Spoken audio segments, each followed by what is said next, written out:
Aujourd'hui, on est le 25 décembre. Le Père Noël est passé et on peut dire que pour l'année 2024, ça n'a pas été si mauvais. Alors regardez ce qu'il y a dans la chaussure. Eh bien, il y a un papier de 24 pages dans l'excellente revue The European Physical Journal C, qui a un facteur d'indice de 5. Ce facteur chiffre l'intérêt que la communauté scientifique porte à ces publications, et ça change en fonction du temps. Regardez par exemple la revue Physical Review D, qui est la revue dans laquelle Einstein, Feynman, Dirac, tous ces gens-là ont publié. Eh bien, à force de publier depuis 40 ans des choses sur les supercordes, sur la matière sombre, sur l'énergie noire, eh bien, son indice de fréquentation est tombé à 4,3. European Physical Journal C, c'est un journal qui traite également de la physique théorique, de la physique des particules, de la théorie des champs, de la cosmologie, et qui maintenant a un indice de consultation de 5. Comment réussir à publier dans une telle revue? Eh bien, je vous en parlais tout à l'heure. Commençons par un autre sujet. Il y a 20 ans, j'ai eu des idées sur la construction des pyramides.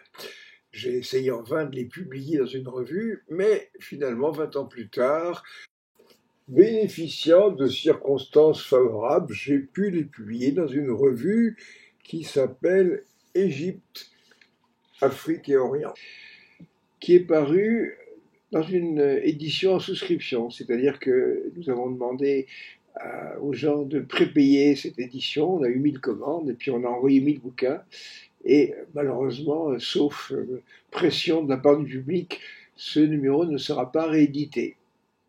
Les idées que j'ai présentées dans ce numéro sont apparemment bien accueillies par le milieu égyptologique. Maintenant, eh bien, avec l'aide de mon ami et éditeur Thierry Bergerot, eh bien, nous allons entreprendre un ouvrage sur la construction des pyramides. En attendant, eh bien, vous avez la bande dessinée Le secret d'Imhotep sur le site de Savoir sans frontières qui vous donne une version en bande dessinée de tout cela. Mais revenons à cette publication de 24 pages dans l'European Physical Journal C. Dans la partie texte qui accompagne cette vidéo, vous trouverez un lien qui vous permettra d'avoir accès à cet article. Je ne détaillerai pas le contenu de cet article qui contient en particulier toutes les bases mathématiques du modèle, les calculs les plus importants et les confirmations observationnelles. Il y a en particulier la présentation des bases topologiques du modèle. Là, vous avez des très beaux dessins qui vont avec. Je présente le modèle Janus comme une concrétisation de l'idée initiale de 1967 du russe Andrei Sakharov. Et à ce moment-là, le modèle Janus fait que l'univers est un revêtement à deux feuillets d'un projectif. Pour les confirmations observationnelles, vous savez d'abord la justification de la structure lacunaire de l'univers avec ses grands vides, en particulier le dipôle Repeller qui avait été découvert en 2017. Vous savez peut-être que la crise majeure dans laquelle les disciplines que sont la cosmologie et l'astrophysique continuent de s'enfoncer plus que jamais après les premières images fournies par le télescope spatial James Webb, j'ai lancé une réédition de ma bande dessinée en couleur Modèle Janus contre Science Noire. Et quand le stock sera disponible, j'en ferai état dans mon site internet et vous pourrez la commander. Subsidiairement, je donnerai le 11 janvier 2025 une conférence dans le petit village de Mérindol, qui est situé dans le Vaucluse, pas très loin de chez moi. Il y a 250 places. Si vous voulez y participer, il vous faudra vous inscrire. L'entrée, bien entendu, est gratuite. Toujours dans la page texte qui accompagne cette vidéo, vous trouverez un lien qui vous donnera accès au formulaire d'inscription si vous avez envie d'assister à cette conférence. Je ne donnerai pas, comme l'année dernière, il y a 2 ans, de conférence dans une salle louée par mon association Support Janus. Nous avons des frais à couvrir. Vous savez peut-être que dans les publications scientifiques, il y a un peu deux formules. Dans la première, les gens doivent payer pour acheter l'article, et dans la seconde, on fait en sorte que cet article soit disponible gratuitement. Mais à ce moment-là, c'est les auteurs, c'est-à-dire l'association qui doit payer. Et là, nous avons un deuxième article. Et bon, ma foi, nous avons jugé opportun de dépenser 2200 $ pour faire en sorte que cet article soit accessible au plus grand nombre. Cet article est en fait une reprise à l'identique de ce que j'avais publié avec D'Agostini en 2014, c'est-à-dire il y a 10 ans. C'est un travail qui se concentre sur la base de mon modèle Janus en ce qui concerne les groupes. Là, vous avez ce nouveau groupe, le groupe Janus, qui contient tous les tenants aboutissants du modèle, avec l'extension de l'espace-temps à un espace de dimension supérieure, la géométrisation de l'antimatière et le fait qu'il y a deux antimatières, une de masse positive et une de masse négative. Et c'est cet éclaircissement qui nous avait fait prédire que l'antimatière de laboratoire de masse positive tomberait bêtement vers le bas, ce que les expériences menées au CERN confirmèrent quelques années plus tard. Et en fait, cet article, c'est un peu une façon d'expliciter le principe « on n'est jamais si bien servi que par soi-même ».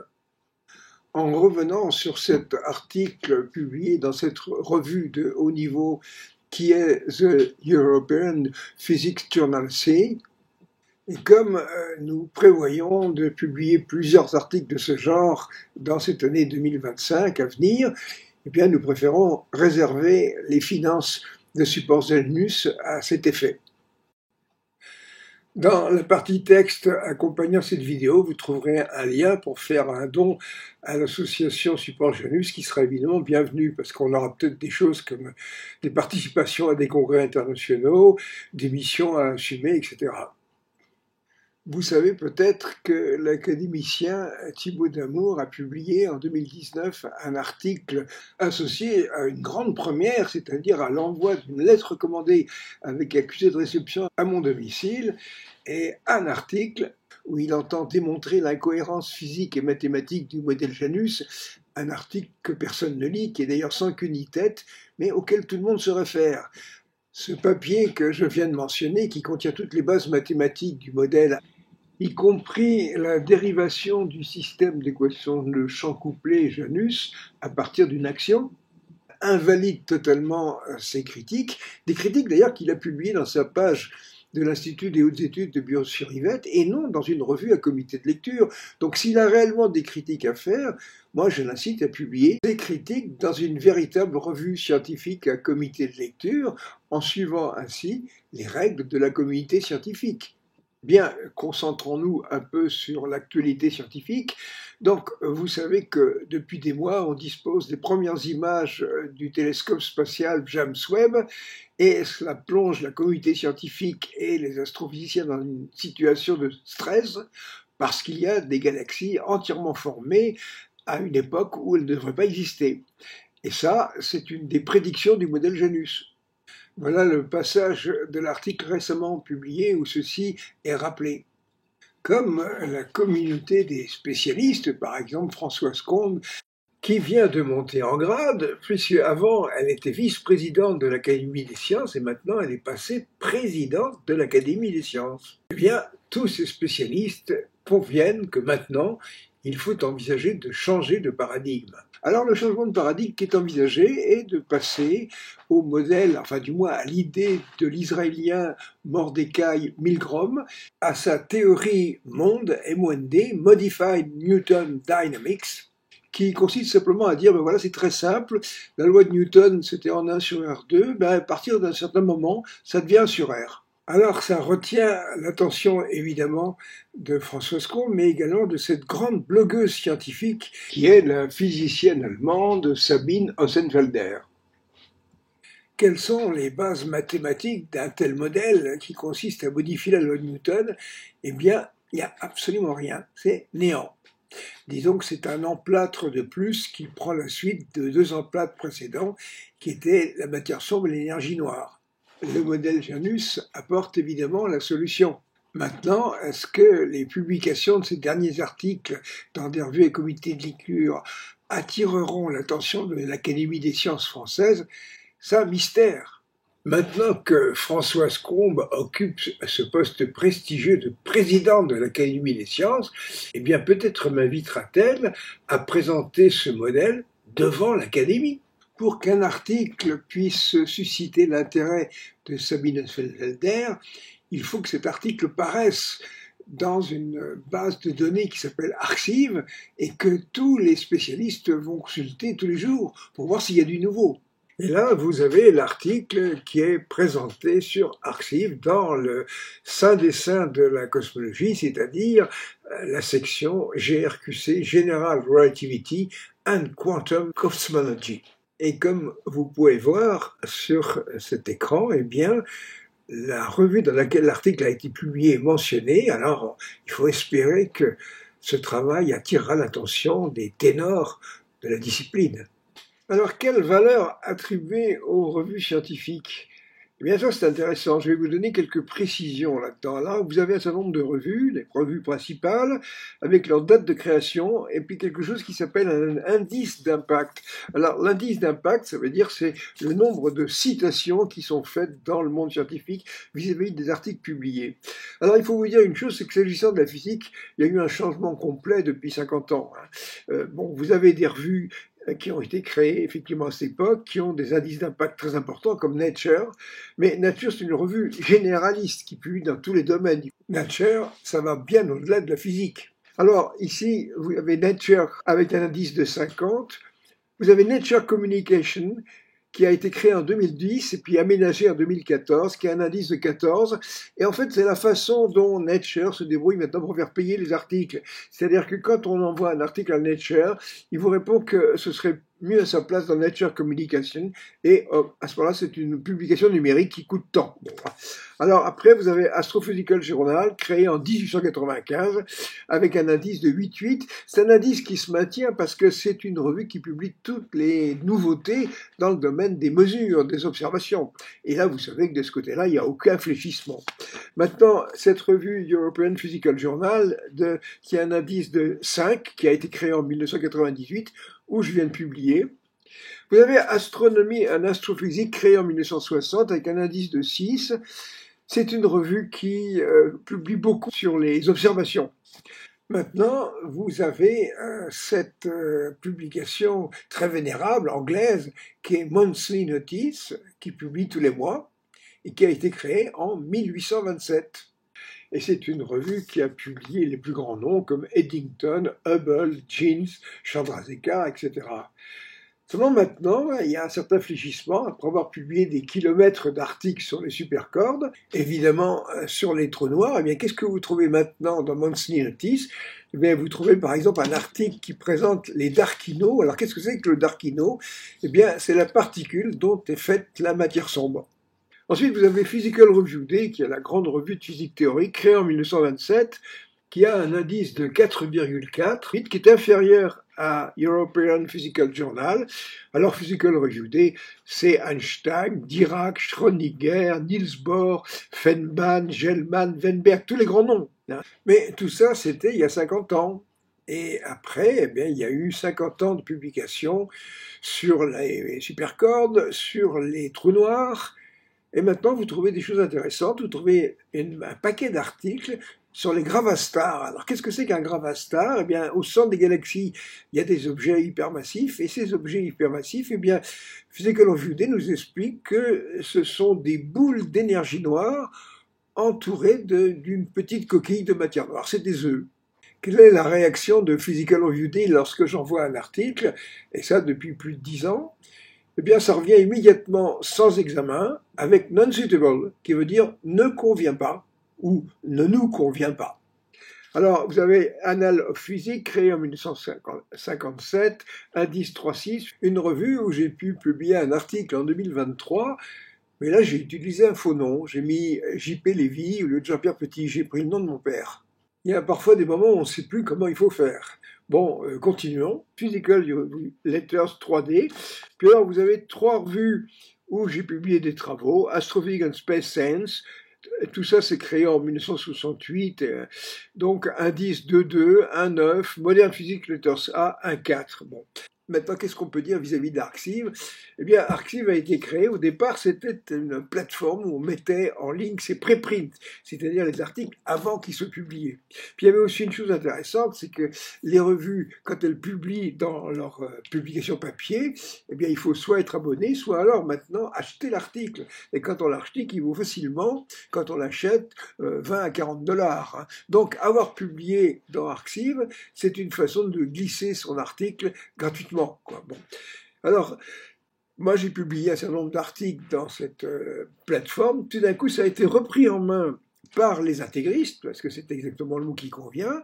Et il y a 10 ans, 2014, mes articles se sont trouvés bloqués. Alors j'ai eu un article bloqué, j'ai pas très bien compris. J'ai posé la question, on m'a dit un ou plusieurs modérateurs se posent des problèmes vis-à-vis de cet article. Bon. Puis au bout d'un mois, bon c'était foutu. Alors j'en ai mis un deuxième, bloqué. Un troisième, bloqué. J'en ai mis 17. J'avais 17 articles bloqués. C'était grotesque. Sur cette copie d'écran que j'avais fait à l'époque, là vous en avez 14. Donc à ce moment-là, j'ai reçu un message d'Arxiv disant « Nous avons effacé vos 17 articles et n'essayez pas de les resoumettre, sinon vous perdriez la faculté d'envoyer vos articles à Arxiv. » C'est génial comme truc. Bon. Et alors qu'Arxiv avait été créé pour mettre des préprints, c'est-à-dire des articles qui n'avaient pas encore été publiés, eh bien j'ai reçu un message, et beaucoup d'autres gens ont reçu un message similaire, disant « Vous devez d'abord publier ces articles dans une revue à comité de lecture, dans une revue mainstream. » Voilà, à un moment, des années après, j'ai pris deux articles que j'avais publiés dans des revues mainstream et j'ai essayé de les soumettre à Arxiv. Ils ont été bloqués. Et c'est là que, je crois que c'est début 2022, ils ont créé un nouveau règlement dans lequel il est écrit « Les modérateurs d'Arxiv se réservent le droit de refuser de mettre en ligne des articles, même quand ils ont été publiés dans des revues mainstream. » Alors, vous pensez bien que quand j'ai envoyé l'article de European Physical Journal C, je me suis dit, est-ce qu'il va passer? Ben oui, le 9 décembre 2024, alléluia, l'article est installé dans ce sanctuaire de la cosmologie qui est la section GRQC, General Relativity and Quantum Cosmology. Alors, il est installé sur Arxiv avec 3 auteurs, Jean-Pierre Petit, Florent Margnat et Hicham Jejli. Comme c'est d'ailleurs demandé par les éditeurs, à la fin de l'article, il y a une petite note sur la contribution des auteurs. Je traduis « Contribution des auteurs ». Jean-Pierre Petit a conçu le modèle, développé son formalisme théorique, rédigé l'article et préparé les figures. Florent Margnat s'est chargé de la soumission et des échanges avec l'éditeur. Hicham Jejli a corrigé les nombreuses coquilles et assuré la mise en forme du manuscrit en langage latex. Cette précision sera rajoutée dans la seconde version de l'article mise en ligne sur Arxiv. Les explications, les voilà. Alors aujourd'hui, pour réussir à passer un article, eh bien, il faut non pas envoyer un article à une revue, mais rédiger différentes versions de cet article, les envoyer à tout un éventail de revues, en suivant ainsi une technique chère aux sous-mariniers, le tir en éventail. Et là, je remercie Florent Margnat de s'être chargé de cette harassante tâche de secrétariat. Maintenant, il y a un autre point. Les revues maintenant n'acceptent d'examiner des articles que s'ils sont écrits en langage latex. Or, c'est une technique que je ne maîtrise pas. Donc, je remercie beaucoup Hicham Jejli qui s'est chargé pour tous les articles qu'il a co-signés de cette traduction en langage latex. Tout ça représente un travail extrêmement fastidieux. Alors ça a duré 6 mois, pendant lesquels on a eu des dizaines de retours de revues avec non-suitable, ne convient pas, des retours sans soumission à référé. Pourquoi? Eh bien parce qu'en fait, le bureau éditorial n'a pas dans son écurie de référé des gens qui aient les compétences mathématiques pour examiner tout ça. Si l'article avait traité de la théorie des cordes, des trous noirs ou de la matière sombre et de l'énergie noire, ça serait passé comme une lettre à la poste. Alors heureusement, la revue The European Physical Journal C avait dans son groupe de référé quelqu'un qui a pu examiner et évaluer l'article. Heureusement, aujourd'hui, c'est mon vieil ami Gilles D'Agostini, mon véritable collaborateur, depuis plus de 30 ans, et qui vient de réussir un très joli coup en reprenant un modèle que j'avais publié au compte-rendu de l'Académie des sciences en 1972, c'est-à-dire il y a plus de 50 ans. Alors ça, c'est une première, et Françoise Combe, qui est spécialiste de dynamique des galaxies, pourra vous le confirmer. Il n'existait jusque-là aucun modèle mathématique de galaxie. Ce modèle, eh bien, c'est le premier modèle mathématique de galaxie. C'est aussi la première fois qu'on trouve une solution à l'équation de Vlasov. Et là, on en a une. Puis alors ici, vous avez la formule qui donne la vitesse, et vous avez la courbe de rotation qui présente son plateau à une certaine distance. Et ça colle avec l'observation. Mais le modèle Janus, c'est une révolution dans tous les domaines, pas seulement en cosmologie, mais aussi en mathématiques, aussi en mécanique quantique, et puis en dynamique des galaxies. On est partout. Les Français savent que le pays part en miettes de tous les côtés, en étant mené vers les récifs d'une main sûre par notre président. De toute manière, on sait très bien que ce n'est pas lui qui décide. Moi, je rejoins complètement Asselineau quand il nous explique à longueur de vidéo et depuis tant d'années que notre appartenance à l'Union européenne ne peut que nous apporter des inconvénients. Tout bien réfléchi, le seul qui dise les mêmes choses depuis plus de 15 ans, et dont un certain nombre de prédictions se sont hélas réalisées, c'est bien lui. Donc je vous annonce que j'ai adhéré à l'UPR. Au-delà de ça, nous avons tous les deux un point commun, nous sommes strictement interdits de médias de grande audience. Ici, vous avez Francelin Asselineau qui est interviewé à Interview. Comme il l'avait fait avec moi il y a 6 ans, l'intervieweur n'arrête pas de lui couper la parole, multiplie les diversions et finit par lui dire « Ah, vous êtes dur à déstabiliser ». Il y a 6 ans, cet intervieweur, par ailleurs anonyme, à la suite de notre émission, avait projeté de me mettre face à un contradicteur. Mais il n'y a jamais eu de suite. Alors il y a bien eu Étienne Klein qui avait été questionné sur ce point à l'antenne, qui avait répondu favorablement, mais qui s'était empressé de revenir sur cette décision hors micro. Alors que le courageux intervieweur anonyme de Sinterview entende, je suis toujours preneur, et c'est quand il veut. En tout cas, moi, je suis totalement d'accord avec ce qu'Asselineau dit sur l'Europe. Une Europe qui sert d'ailleurs avant tout les intérêts des USA. C'est Mark Twain qui avait dit des États-Unis une phrase que je trouve résumait la situation. Il disait « Les États-Unis, c'est le pays qui est passé directement de la barbarie à la décadence ». Et là, effectivement, en ce moment, il y a une décadence aux États-Unis, et même ils l'exportent. Ici, vous avez une photographie prise lors d'une réception à l'ambassade de France de Washington. Alors à gauche, vous avez un amiral en jupe, et puis à droite, vous avez un spécialiste des déchets nucléaires habillé en femme. Les USA qui ont toujours posé comme étant le gendarme de la planète, qui ont quelque chose comme 800 bases militaires à travers le monde, qui ont participé à 52 conflits armés depuis 1945. On se rappellera la campagne qui a amené à la déstabilisation complète de l'Irak, parce que, et cela avait été montré à l'ONU, ce pays préparait des armes de destruction massive. Après, on s'est aperçu que ce n'était pas vrai. Bon, les Américains sont excusés. Ils avaient été mal renseignés par leurs services secrets. Après avoir envoyé leurs GI sur le terrain, au Vietnam, en Irak, en Afghanistan, eh bien, ils sont ravis d'avoir découvert une nouveauté, ce qui leur permet maintenant de faire la guerre aux Russes par procuration.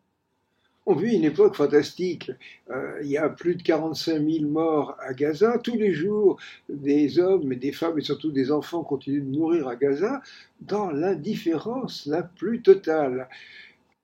Parmi les membres du gouvernement, dans la bouche des journalistes de la presse officielle, pas un mot. Ça fait penser à la phrase de De Gaulle qui disait « l'ONU, ce machin ». Ceci dit, il est possible que nous assistions aux premières convulsions de l'effondrement de l'Empire américain, et en tout cas de l'émergence enfin d'un monde multipolaire. Dans notre pays, le nombre des gens qui sont en dessous du seuil de pauvreté augmente, l'insécurité augmente, les gens ont de plus en plus de mal à boucler leur fin de mois, et nous avons un pays qui est magnifiquement désindustrialisé. Les Français ont de moins en moins de confiance dans leurs élus politiques. Notre classe politique, en allant de la gauche à la droite, en passant par le centre et surtout par l'extrême centre, on en prendrait vraiment un pour taper sur l'autre. Il y a une phrase magnifique qui est due à cet avocat Gilbert Collard qui a été député du Gard, qui a été député européen, qui a été à gauche, puis au milieu, puis à droite, mais qui s'en est retiré et qui a cette conclusion en disant que les hommes politiques, ce sont des intermittents du spectacle. Les Français n'ont plus aucune confiance dans le monde journalistique officiel. Ne vous attendez pas à ce que la presse fasse état de cette avancée française en cosmologie et astrophysique. Vous ne trouverez pas non plus trace dans des revues comme Pour la Science, La Recherche ou Science et Vie ou toutes les autres revues de ce genre. Les Français n'ont plus tellement confiance non plus dans leur justice. S'agissant de nos élites françaises dans les domaines de la cosmologie et de l'astrophysique, il s'applique surtout à ce que rien ne bouge. On voit en haut et à droite Jean-Pierre Luminet qui, au sein du public et vis-à-vis d'éditeurs prestigieux comme Édile Jacob, a toujours posé depuis des décennies aux grands spécialistes de la cosmologie et de l'astrophysique. Alors il vient de me répondre qu'il a décidé de ne plus s'intéresser à ces disciplines, et en tout cas, il se refusera à lire l'article que j'ai publié dans The European Physical Journal. On peut comprendre parce que ma prochaine cible sera justement ceux dont il a fait ses choux gras, cette chimère mathématique qui est le modèle du trou noir et qui mérite cette fois parfaitement ce qualificatif d'incohérence physique et mathématique. C'est dommage parce que je pense qu'avec le modèle Janus, on a quand même une chance de pouvoir se placer en pôle position sur le plan scientifique, sur le plan international. Parce que ce modèle, en fait, c'est une révolution sur le plan scientifique. Mais vous savez, dans toutes les révolutions, il y a une Bastille à prendre. Et en France, la Bastille, c'est l'Académie des sciences.